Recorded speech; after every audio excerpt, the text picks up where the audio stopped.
Hey guys, what's up? Gamer Joe Coffee here. I am back today with another episode of Coffee with Gamer Joe. Today we are talking about the top 8 facts about Americans and coffee.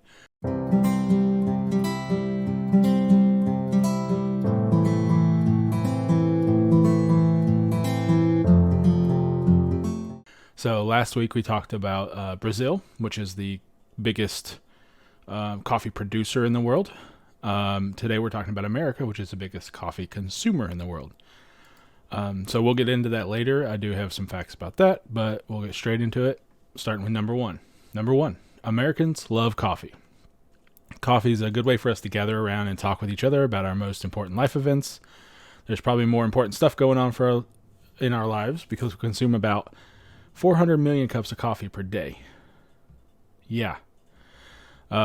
There's more cups of coffee consumed per day than there are people in the U.S. This makes us the leading consumer of coffee in the world. Only Brazil is second to us, even though they're the producer, as I mentioned last week. Also worth mentioning, 50% of us drink espresso, cappuccino, latte, or iced cold coffees on a regular basis. Number two, we use technology to get our coffee. Apparently, we're also very tech savvy when it comes to our coffee. According to the NCA, the National Coffee Association annual report, among people who bought coffee at a retail location, not using a drive-thru, 17% reported making a purchase through an app. So that's pretty crazy. I know a lot of people purchase their coffee through Starbucks app and pick it up, so that's probably contributing quite a bit to that. Number three, CBD coffee is still not that widely accepted by Americans. So CBD is cannabis oil, a non-psychoactive compound found in cannabis. These days, a lot of people make oil from CBD to infuse with pretty much everything, including coffee. There's a lot of lattes made with CBD infused oils. So a lot of times they put extra honey or cinnamon into it because the oil does have an unfavorable taste.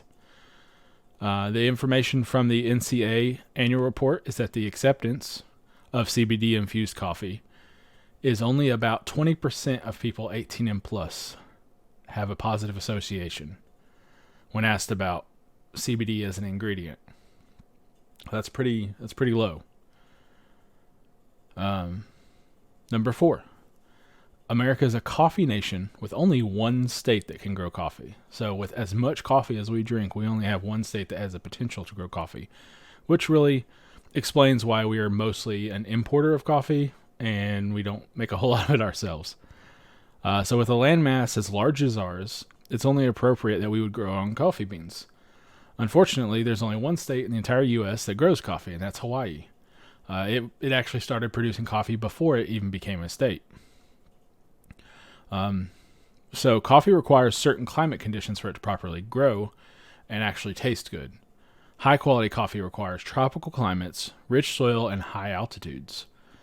We tend to have a lot of that in the U.S., but we just haven't really found any luck using it anywhere other than Hawaii.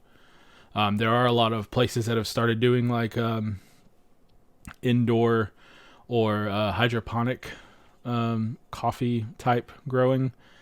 But as far as large producers, Hawaii is really our only option. California is joining Hawaii in that endeavor and has 30 farms growing more than 30,000 coffee trees. So maybe we'll see that growing as we go forward, but currently Hawaii is really the only large producer.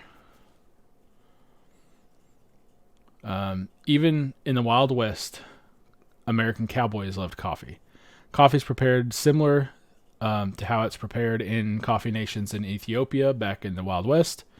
Green beans are roasted over a campfire, ground in a mortar and pestle, and then boiled with the water. Cowboys, according to True West magazine, cowboys were undoubtedly the most devoted group of coffee drinkers in the West. As a rule, they liked it strong, scalding hot, and barefooted, which means black. And nowadays, we refer to Cowboy Coffee as a method of making coffee while camping without a coffee maker. Basically, you put your coffee grounds in the water and let it boil. Some places tend to like putting crushed up egg shells, or possibly including the egg, and that helps keep the grounds, gets them settled. And then when you boil it, you put a little bit of cold water on top, and that forces the grounds to the bottom and allows you to keep the grounds out of your cup as much as possible. Number 6, millions of lazy people can thank America for creating the coffee break. So Wisconsin is credited with being the home of the infamous coffee break as well. Around 1880, in Stoughton, Wisconsin, Coffee Street was having daily breaks for coffee. Including mainly Norwegian immigrants, workers of the local tobacco factories started the tradition of taking time off of work to drink their cup of coffee. Centuries later, the town still honors their ancestors' traditions and holds a festival each year commemorating the coffee break and the custom that started it. They call it Coffee Break Festival and Cup of Joe All-Wheel Show. Number 7. Americans were even fighting over coffee. So coffee's loved by everyone. That is often seen as something that we must have at all times, even during tough times. But dating back to the Civil War, coffee was viewed as the only way to get through the daily struggles. Seeing as how important it was for people, the Union decided to blockade the coffee amounts that were allowed to be distributed down to the Confederate side. As a result, the Confederacy searched for other methods of caffeine to keep going through the long, hard days. Some of the things they tried as substitutes are chicory, dandelions, and sweet potatoes. Coffee eventually became so prized that jewelers in the South used individual beans as gemstones. And finally, number 8. An American invented the instant coffee. At least that's our theory.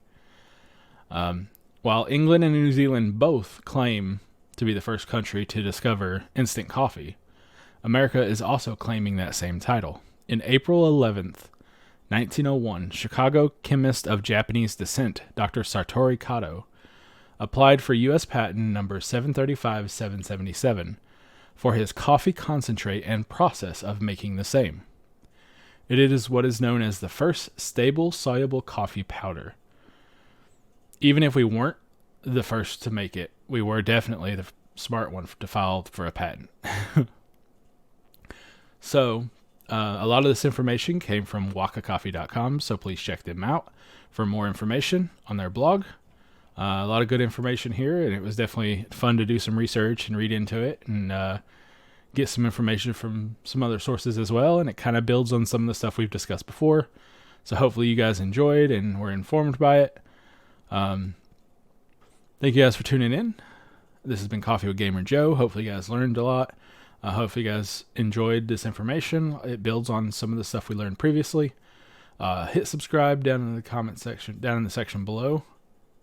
If you want to see more videos like this, hit like to let me know that you guys are watching it and you guys are enjoying it. Drop me a comment down below if you got any questions or anything. Hopefully you guys are enjoying the videos. We'll have more gaming videos out, and I will be streaming later next week. But yeah, other than that, I've been Gamer Joe Coffee, and this has been Coffee with Gamer Joe. I hope you guys enjoyed it, and I hope you guys have an amazing day tomorrow and an even better cup of coffee. Thank you for tuning in.